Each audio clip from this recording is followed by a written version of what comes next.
Hamas के साथ जारी जंग के बीच अब इजराइल ने ऐसा कदम उठाया कि पूरी दुनिया ही देखती रह गई। इजराइल का एक कदम था हमास के चीफ का खात्मा और हमास के कमांडर का खात्मा। एक के बाद एक हमला करता हुआ इजराइल हमास पर नजर आया। अब ऐसे में हमास भी काफी गुस्से में है और ईरान ने तो अब इजराइल पर हमला करने की ठान ली है। इजराइल के इस हमले के बाद दुनिया भर में हड़कंप मचा हुआ है। हर कोई हैरान है कि कैसे इजराइल ने ईरान में घुसकर हानिया को मौत के घाट उतारा। लेकिन इस बीच दुनिया में अब ईरान की सुरक्षा एजेंसियों पर भी सवाल खड़ा होने लगा है। जहां एक तरफ ईरान एक के बाद एक मौकों पर इजराइल को चेतावनी देता था, तो वहीं इजराइल ने अब बिना देरी करते हुए अपना बदला पूरा कर लिया। इजराइल ने सही वक्त और सही मौके का फायदा उठाते हुए ईरान की राजधानी तेहरान में घुसकर हानिया की हत्या की। लेकिन इसके बाद अब जंग यही नहीं थमने वाली, बल्कि अब दुनिया भर की नजरें ईरान पर टिकी हुई हैं कि अब ईरान आगे क्या करने वाला है।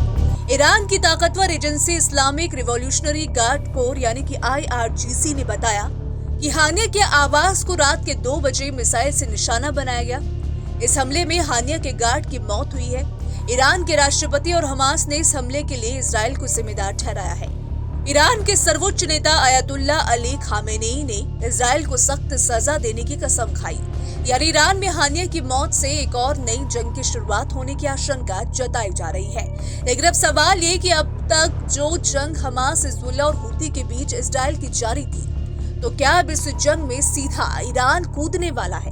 अगर ऐसा होता है तो ईरान और इजराइल में से किसमें कितनी ताकत है, इसका अंदाजा दुनिया के कई देशों को है। ग्लोबल फायर पावर इंडेक्स की माने तो इजराइल की आर्मी दुनिया की 20 सबसे ताकतवर आर्मी में से एक है। इसके अलावा इजरायली आर्मी में 1,69,500 एक्टिव सैनिक हैं, वहीं 4,65,000 सैनिक रिजर्व यूनिट में हैं। इजराइल के कुल सैनिकों की बात करें तो देश के पास 6,34,500 सैनिक हैं, वहीं इजराइल के पास खतरनाक हथियारों की भी कमी नहीं है। देश के पास सबसे घातक हथियार एयर डिफेंस सिस्टम आयरन डोम है। ये धरती पर पहुंचने से पहले ही हथियारों को मार गिराता है। रिपोर्ट्स के मुताबिक इजराइल के पास 1 दर्जन परमाणु हथियार, 241 लड़ाकू जेट, 48 लड़ाकू हेलीकॉप्टर और 2,200 टैंक है। वहीं इजराइल के पास 1200 तोपखाने और कम से कम 7 युद्धपोत और कम से कम 6 पनडुब्बियां हैं। इन सब के अलावा इजराइल के पास दुनिया की दूसरी सबसे ताकतवर खुफिया एजेंसी मोसाद भी है, जो दुनिया भर में अपने नेटवर्क के लिए जानी जाती है। वही बात करें अगर ईरान के सैन्य ताकत की, तो international institute for strategic affairs की एक रिपोर्ट के माने तो ईरान के पास मध्य पूर्व में सबसे बड़ी सैन्य ताकत है। उसकी सेना में 5,80,000 सैनिक है, वही उसके पास 2 लाख से ज्यादा फौज रिजर्व है। दोनों को मिलाकर देखें तो ये संख्या 7,80,000 होती है। ऐसे में इजराइल के मुकाबले ईरान के पास ज्यादा सैनिकों का बल है।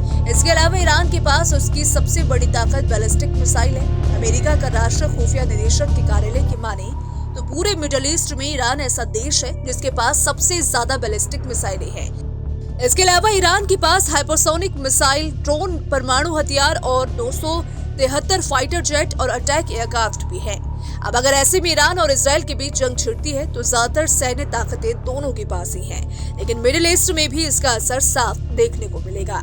Bureau report, team news nation.